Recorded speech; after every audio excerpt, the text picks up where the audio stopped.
Hello বন্ধুরা, নতুন একটা ভিডিওতে তোমাদের সকলকে স্বাগত জানাই। ঘড়িতে এখন 8:30 মতন বাজে। আমার মুখ টুক ধোয়া হয়ে গেছে, আর এদিকে আমার চাটা আমি রেডি করে নিয়েছি, আর গৌতমের চাটা আমি তৈরি করছি। গৌতমকে রুটি, সিঙ্গারা, চা দিয়ে খেতে দিয়ে দেবো। ওইদিকে পিসিরাও চলে এসছে, ওদেরকেও চাটা দিয়ে দেবো। হনুমান চালিসা শুনতে শুনতে চাটা খেয়ে নিচ্ছি। আমার দিনটা আমি শুরু করে দিয়েছি। ঐন্দ্রিকেও পরিষ্কার পরিচ্ছন্ন করে দিয়েছি। মনা রুটি খায় না, মুড়ি খেতে পছন্দ করে, তাই মনাকে খেতে দিয়ে দিলাম। যে কাজগুলো আমার মিনিটের মধ্যে হয়ে যেত, এখন একে নিয়ে এখন কতক্ষণ সময় লাগছে।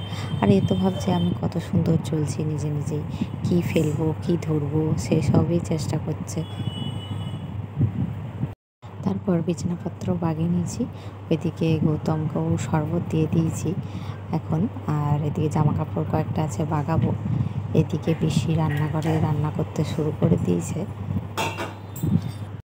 তারপর ঐন্দ্রি ঘুমিয়ে গেল। আমি একটু মনাকে পড়াচ্ছিলাম, মনা তো চলে গেল নিচে খেলতে। আর এদিকে এরপরে আমি চান করে নেব। জামা কাপড়গুলো একটু উল্টে পাল্টে দিই, পরে তখন বিকালে তুলে নেব। ভাবলাম যাব, তো যতক্ষণ না উঠছে ততক্ষণ যেতেও পারবো না। এদিকে ঘড়ির টাইমটা তো পেরিয়েই যাচ্ছে। ওকে বলেছিলাম যে আমি আসবো, ওই ব্যাংকের দাদাটাকে দেখি কখন উঠে কখন আবার যাই। বা আমার কোনো ব্যক্তিগত কাজ বা আমার কোনো ছেলের কাজ যদি একটু গৌতম করে দিত, তাহলেও আমি একটু নিশ্চিন্ত হতাম, তাহলে আমাকে বাইরে বেরোতে হতো না। কিন্তু ও করেই দেয় না।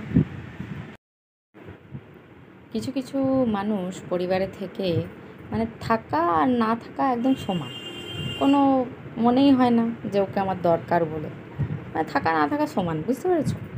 তো যাই হোক, যেমন আমি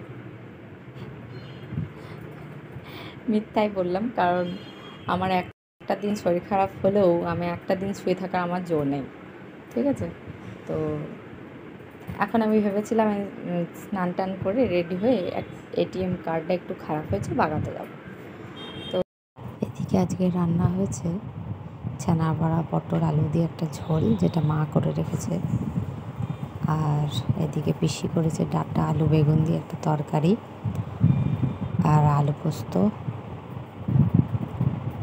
আর ঐন্দ্রির জন্য সব রকম মিক্স করে ডাল, আর দই আজকে বসেনি, আর ডিম ভেজে নেব। ঘুম থেকে ওঠা মাত্র ওকে তুলে নিয়ে চলে এসেছি ব্যাংকেতে। আমাদের সামনেই ব্যাংকটা, আর আসার পথে একটা তরমুজ কিনে নিয়ে এসেছি। মনা দেখে খুবই খুশি হবে। ব্যাংক থেকে এসেই ঐন্দ্রির হাতটা পুছিয়ে জামা ছাড়িয়ে তারপরে খাওয়াতে আরম্ভ করে দিলাম। দুপুরবেলায় সবাই আমরা খেয়ে নিলাম, মা তো আগেই খেয়ে নিয়েছে। আর এখন তরমুজটা নিয়ে এসেছি খেতে, বেশ মিষ্টি আর লাল। গরমকালে তরমুজটা খেতে বেশ ভালোই লাগে। দুপুরে তো মেয়ে তো ঘুমায় না, সেই জন্য আমিও ঘুমাতে পারি না। এখন পিসিরা আবার চলে এসছে কাজ করতে, পিসিদেরকে চা দিয়ে দিয়েছি। আর এখন লুচি আলুর দম করতে বললাম। আর এখন বিকাল হয়ে গেছে, এই সবুজ গাছপালাগুলো দেখে দেখে আমি ঐন্দ্রি মিলে চা খেয়ে নিলাম। মানে ঐন্দ্রি খাইনি, আমি খাচ্ছিলাম ঐন্দ্রিকে কোলে নিয়ে। তারপরে জামা কাপড়গুলো আবার তুলে আবার গুছিয়ে গেছে রেখে দিলাম। পিসি চলে এসছে, পিসিকে একটু আদা বাটা করে দিলাম, লুচি করলাম, তারপরে সন্ধ্যে দেবো। আর লুচি ভাজা হয়ে গেলে একটা হঠাৎই বিপদের খবর আসে, যে করে সেই কিন্তু গাল খায়, এটাই নিয়ম। তারপর হঠাৎই একটা বিপদের সম্মুখীন হয়ে যায়। তাই বিভ্রান্ত না হয়ে কিভাবে বিপদ থেকে রক্ষা পাবো মাথা ঠান্ডা রেখে সেই পথ খুঁজি। তবে সর্বপ্রথম যাকে মনে পড়ে সেই হচ্ছে পরম বন্ধু। আর সফলতায় বা ভালো সময়ে সবাই সাথ দিয়ে দেয়, কিন্তু খারাপ সময়ে কে সাথ দেয় সেটাই হচ্ছে দেখার।